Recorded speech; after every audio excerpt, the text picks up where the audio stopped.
வணக்கம். ஆகாஷவாணி. மாநில செய்திகள் வாசிப்பவர் புனிதராஜ். தலைப்புச் செய்திகள். குடியரசுத் தலைவர் திருமதி திரௌபதி முர்மு தேசிய விளையாட்டு விருதுகளை புதுடில்லியில் இன்று வழங்கினார். மோட்டார் வாகன பிரிவில் முதலீட்டாளர்களுக்கு உகந்த நாடாக இந்தியா திகழ்கிறது என்று பிரதமர் திரு நரேந்திர மோடி தெரிவித்துள்ளார். மறைந்த முன்னாள் முதலமைச்சர் டாக்டர் எம்.ஜி. ராமச்சந்திரனின் 108வது பிறந்த நாள் இன்று கொண்டாடப்படுகிறது. ஈரோடு கிழக்கு சட்டப்பேரவை தொகுதி இடைத்தேர்தலுக்கான வேட்புமனு தாக்கல் இன்றுடன் முடிவடைகிறது. இந்தியன் ஓபன் பேட்மிண்டன் மகளிர் ஒற்றையர் காலிறுதியில் பி.வி. சிந்து இந்தோனேஷியாவின் கிரிகோரியா மரிஸ்காவை இன்று எதிர்கொள்கிறார். இனி விரிவான செய்திகள். குடியரசுத் தலைவர் திருமதி திரௌபதி முர்மு விளையாட்டுத் துறையில் சிறப்பாக செயலாற்றியவர்களுக்கான தேசிய விளையாட்டு விருதுகளை குடியரசுத் தலைவர் மாளிகையில் இன்று வழங்கினார். உலக செஸ் சாம்பியன் பட்டம் வென்ற தமிழக வீரர் குகேஷ், பாரிஸ் ஒலிம்பிக் போட்டியில் 2 பதக்கங்களை வென்ற துப்பாக்கிச் சுடும் வீராங்கனை மனுபாக்கர், இந்திய ஹாக்கி அணியின் captain Harmanpreet Singh, Paralympic போட்டியில் தங்கப்பதக்கம் வென்ற பிரவீன்குமார் உள்ளிட்டோருக்கு கௌரவமிகு மேஜர் தியான்சந்த் கேல்ரத்னா விருது வழங்கப்பட்டது. பேட்மிண்டன் பயிற்சியாளர் எஸ். முரளிதரன், ஹாக்கி பயிற்சியாளர் சந்தீப் சங்வான் உள்ளிட்ட 5 பேருக்கு துரோணாச்சாரியா விருதுகள் வழங்கப்பட்டன. தடகளம், ஹாக்கி, சதுரங்கம், வில்வித்தை பிரிவுகளில் சிறப்பாக செயலாற்றிய 32 வீரர் வீராங்கனைகளுக்கு அர்ஜுனா விருதுகளையும் குடியரசுத் தலைவர் வழங்கினார். கடந்த 4 ஆண்டுகளில் விளையாட்டுத் துறையில் சிறப்பாக செயலாற்றியமைக்காக இவ்விருதுகள் வழங்கப்பட்டுள்ளன. மோட்டார் வாகனத் துறையில் முதலீட்டாளர்களுக்கு உகந்த நாடாக இந்தியா திகழ்கிறது என்று பிரதமர் திரு நரேந்திர மோடி தெரிவித்துள்ளார். புதுடில்லி பாரத் மண்டபத்தில் உலகளாவிய பாரத போக்குவரத்து கண்காட்சியை இன்று தொடங்கி வைத்து பேசிய அவர், பசுமை தொழில்நுட்ப வளர்ச்சி, மின்சார வாகனம், ஹைட்ரஜன் எரிபொருள் மற்றும் உயிரி எரிபொருள் மேம்பாட்டிற்கு அரசு உயர் முன்னுரிமை வழங்குவதாக கூறினார்.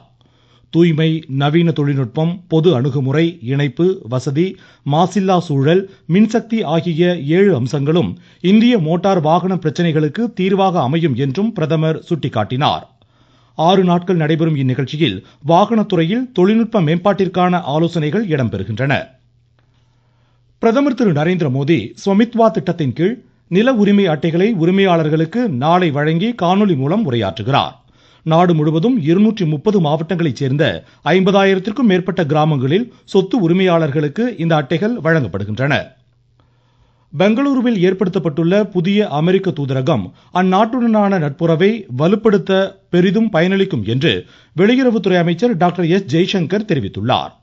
பெங்களூருவில் இன்று இந்த தூதரகத்தை திறந்து வைத்து பேசிய அவர், செயற்கை நுண்ணறிவு, விண்வெளித்துறை, பாதுகாப்பு, ட்ரோன், உயிரி தொழில்நுட்பம் போன்ற பிரிவுகளில் இரு நாடுகளும் இணைந்து செயலாற்றுவதற்கான வாய்ப்புகளை எடுத்துரைத்தார். அமெரிக்காவுடனான அரசியல் நட்புணர்வு நம்பிக்கையான விநியோக சங்கிலி அமைய இது உதவும் என்றும் அவர் குறிப்பிட்டார்.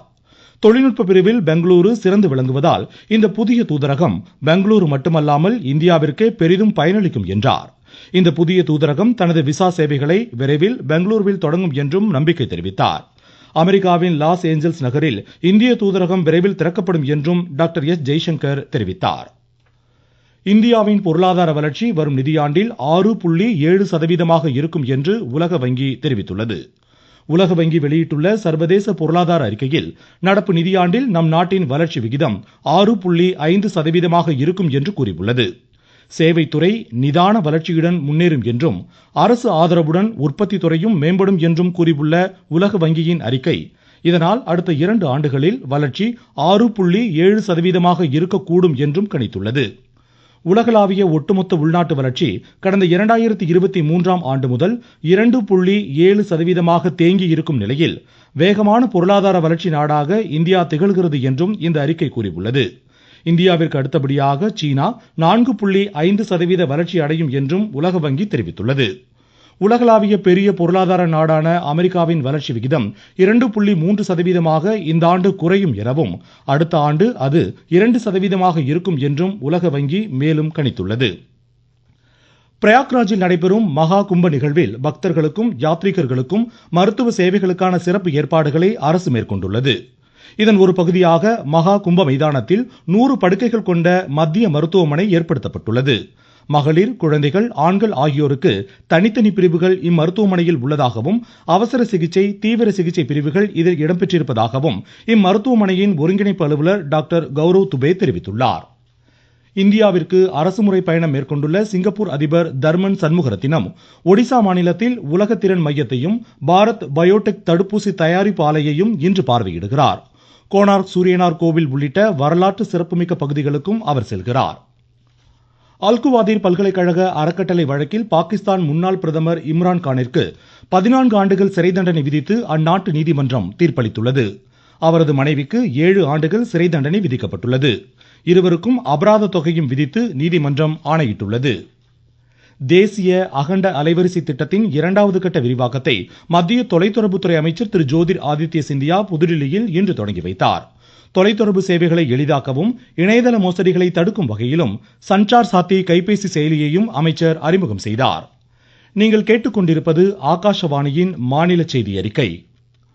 மறைந்த முன்னாள் முதலமைச்சர் டாக்டர் எம்.ஜி. ராமச்சந்திரனின் 108வது பிறந்த நாள் இன்று கொண்டாடப்படுவதையொட்டி பிரதமர் திரு நரேந்திர மோடி அவருக்கு புகழ் அஞ்சலி செலுத்தியுள்ளார்.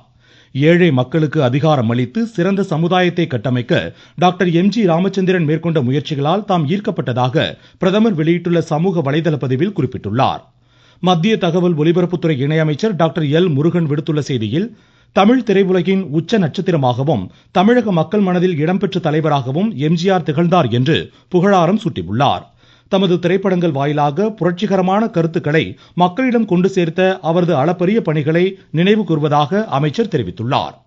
சென்னை எம்ஜிஆர் மருத்துவ பல்கலைக்கழக வளாகத்தில் உள்ள அன்னாரது திருவுருவ சிலைக்கு மாநில அமைச்சர்கள் திரு ரகுபதி, திரு சேகர் பாபு, திரு நாசர், திரு தாமோ அன்பரசன் உள்ளிட்டோர் தமிழக அரசின் சார்பில் மாலை அணிவித்து மரியாதை செலுத்தினர். சென்னை ராயப்பேட்டையில் அமைந்துள்ள அஇஅதிமுக தலைமையகத்தில் உள்ள எம்ஜிஆரின் சிலைக்கு அக்கட்சியின் பொதுச் செயலாளர் திரு எடப்பாடி கே. பழனிசாமி மாலை அணிவித்து மரியாதை செலுத்தினார். அன்னாரது திருவுருவப் படத்திற்கு மாநிலம் முழுவதும் அஇஅதிமுக தொண்டர்களும் பொதுமக்களும் மாலை அணிவித்து மரியாதை செலுத்தினர். டெல்லியில் 70 சட்டப்பேரவை தொகுதிகளுக்கு அடுத்த மாதம் 5ஆம் தேதி நடைபெறும் ஒரே கட்ட வாக்குப்பதிவிற்கான வேட்புமனு தாக்கல் இன்று நிறைவடைகிறது. மனுக்கள் நாளை பரிசீலிக்கப்படுகின்றன. அவற்றை திரும்ப பெற வரும் 20ஆம் தேதி கடைசி நாளாகும். ஈரோடு கிழக்கு சட்டப்பேரவை தொகுதி இடைத்தேர்தலுக்கான வேட்புமனு தாக்கலும் இன்று முடிவடைகிறது. திமுக வேட்பாளர் திரு சந்திரகுமார், நாம் தமிழர் கட்சி வேட்பாளர் சீதாலட்சுமி ஆகியோர் இன்று தங்களது வேட்புமனுக்களை தாக்கல் செய்தனர். இதுகுறித்து எமது செய்தியாளர். ஈரோடு கிழக்கு சட்டமன்ற தொகுதி இடைத்தேர்தல் பிப்ரவரி 5ஆம் தேதி நடைபெறுகிறது. வேட்புமனு தாக்கல் 10ஆம் தேதி தொடங்கியது. இன்று கடைசி நாள் என்பதால் காலை 11 மணி முதல் சுயேட்சைகள் உட்பட கட்சிகளும் வேட்புமனு தாக்கல் செய்து வருகின்றனர். காலை நாம் தமிழர் கட்சி வேட்பாளர் சீதாலட்சுமி தனது வேட்புமனுவை தாக்கல் செய்தார். திமுக வேட்பாளர் டி.சி. சந்திரகுமார் வேட்புமனு தாக்கல் செய்தார். மாலை 3 மணி வரை தாக்கல் செய்வதற்கு நேர அவகாசம் உள்ளது. அதற்குள் வருபவர்களுக்கு டோக்கன் வழங்கி அவர்களது வேட்புமனும் ஏற்கப்படும். ஈரோட்டிலிருந்து பி.சி. மூர்த்தி. சிவகங்கை மாவட்டத்தில் வரும் 21, 22ஆம் தேதிகளில் முதலமைச்சர் திரு மு க ஸ்டாலின் கள ஆய்வு மேற்கொள்கிறார். தமிழகத்தில் மருத்துவம் மற்றும் பொறியியல் படிப்பில் அருந்ததியர் மாணாக்கரின் எண்ணிக்கை அதிகரித்து வருவதாக மாநில ஆதிதிராவிடர் நலத்துறை அமைச்சர் திரு மதிவேந்தன் தெரிவித்துள்ளார். சிவகங்கை மாவட்டத்தில் பொதுமக்கள் தங்களது கோரிக்கைகளை ஊராட்சி அலுவலர்கள் அல்லது இலவச தொலைபேசி எண்ணில் தெரிவிக்கலாம் என்று மாவட்ட ஆட்சித்தலைவர் திருமதி ஆஷா அஜித் தெரிவித்துள்ளார். இதுகுறித்து எமது செய்தியாளர். சிவகங்கை மாவட்டத்தில் உள்ள கிராம ஊராட்சிகளின் உள்ளாட்சி பிரதிநிதிகளின் பதவிக்காலம் முடிவுற்ற நிலையில் பொதுமக்கள் தங்களது கோரிக்கைகள் தொடர்பாக தனி அலுவலர்கள் அல்லது வட்டார வளர்ச்சி அலுவலர்கள், கிராம ஊராட்சிகளின் அலுவலர்களிடமோ அல்லது ஊராட்சி மணி என்னும் இலவச தொலைபேசி எண்ணிலோ தொடர்பு கொண்டு தீர்வு காணலாம் என மாவட்ட ஆட்சித்தலைவர் தெரிவித்துள்ளார். சிவகங்கையிலிருந்து ஆ. முருகன். சேலம் மாவட்டம் கூலமேட்டில் இன்று நடைபெறும் ஜல்லிக்கட்டு போட்டியில் மாநிலம் முழுவதிலும் இருந்து 450 காளைகளும் 300 மாடுபிடி வீரர்களும் களமிறங்கி உள்ளதாக எமது செய்தியாளர் தெரிவிக்கிறார். சேலம் மாவட்டம் ஆத்தூர் அருகேயுள்ள கூலமேட்டில் பிரசித்தி பெற்ற பிரம்மாண்ட ஜல்லிக்கட்டு போட்டியில் மாநிலம் முழுவதிலும் உள்ள பல்வேறு பகுதிகளில் இருந்து 450 காளைகள், 300 மாடுபிடி வீரர்கள் பங்கேற்றுள்ளனர். ஜல்லிக்கட்டு போட்டியில் பங்கேற்கும் மாடுபிடி வீரர்கள் மற்றும் காளைகளுக்கு மருத்துவ பரிசோதனை மேற்கொண்ட பின்னரே போட்டியில் பங்கேற்க அனுமதி வழங்கப்பட்டது. ஜல்லிக்கட்டு போட்டியில் காளைகளை அடக்க இளைஞர்கள் தீவிரமாக முயன்றனர். அவர்களுக்கு போட்டியாக காளைகளும் விளையாடியதால் ஜல்லிக்கட்டு போட்டி மிகுந்த விறுவிறுப்புடன் நடைபெற்றது. சேலத்திலிருந்து ஜி. விஜயகுமார். திருவையாறு சத்குரு ஸ்ரீ தியாகராஜ சுவாமிகளின் 178வது ஆராதனை விழாவின் முக்கிய நிகழ்ச்சியான பஞ்சரத்ன கீர்த்தனைகள் இசைத்தல் நாளை நடைபெறுகிறது. இதுகுறித்து எமது செய்தியாளர். சத்குரு ஸ்ரீ தியாகராஜர் இயற்றிய கீர்த்தனைகள் கர்நாடக இசையில் தனித்துவம் பெற்று விளங்குகின்றன. அவர் முக்தியடைந்த பகுள பஞ்சமி தினத்தன்று ஆராதனை விழா நடைபெறுவது வழக்கம். நாளை நடைபெறவுள்ள ஆராதனை விழாவில் உலகெங்கிலும் உள்ள ஏராளமான இசை கலைஞர்கள், இசை பிரியர்கள் கலந்து கொண்டு ஸ்ரீ தியாகராஜரின் பஞ்சரத்ன கீர்த்தனைகளை ஒரு சேர ஒரு குரலில் பாடி அஞ்சலி செலுத்தும் நிகழ்வு நடைபெறவுள்ளது. திருவையாறு நகரமே விழா கோலம் பூண்டுள்ளது. தஞ்சாவூரில் இருந்து ஆர். நந்தகோபால். கிழக்கு திசை மாற்றின் வேக மாறுபாடு காரணமாக திருநெல்வேலி மாவட்டத்தின் மலைப்பகுதிகளில் இன்று கனமழை பெய்யக்கூடும் என்று சென்னை வானிலை ஆய்வு மையம் தெரிவித்துள்ளது. புதுடில்லியில் நடைபெறும் இந்தியன் ஓபன் பேட்மிண்டன் மகளிர் ஒற்றையர் காலிறுதியில் PV சிந்து இன்று இந்தோனேஷியாவின் கிரிகோரியா மரிஸ்காவை எதிர்கொள்கிறார். மீண்டும் தலைப்புச் செய்திகள். குடியரசுத் தலைவர் திருமதி திரௌபதி முர்மு தேசிய விளையாட்டு விருதுகளை புதுடில்லியில் இன்று வழங்கினார். மோட்டார் வாகன பிரிவில் முதலீட்டாளர்களுக்கு உகந்த நாடாக இந்தியா திகழ்கிறது என்று பிரதமர் திரு நரேந்திர மோடி தெரிவித்துள்ளார். முன்னாள் முதலமைச்சர் டாக்டர் MG ராமச்சந்திரனின் 108வது பிறந்த நாள் இன்று கொண்டாடப்படுகிறது. ஈரோடு கிழக்கு சட்டப்பேரவை தொகுதி இடைத்தேர்தலுக்கான வேட்புமனு தாக்கல் இன்றுடன் முடிவடைகிறது. இந்தியன் ஓபன் பேட்மிண்டன் மகளிர் ஒற்றையர் காலிறுதியில் PV சிந்து இந்தோனேஷியாவின் கிரிகோரியா மரிஸ்காவை இன்று எதிர்கொள்கிறார். இத்துடன் இந்த செய்தி அறிக்கை முடிவடைந்தது.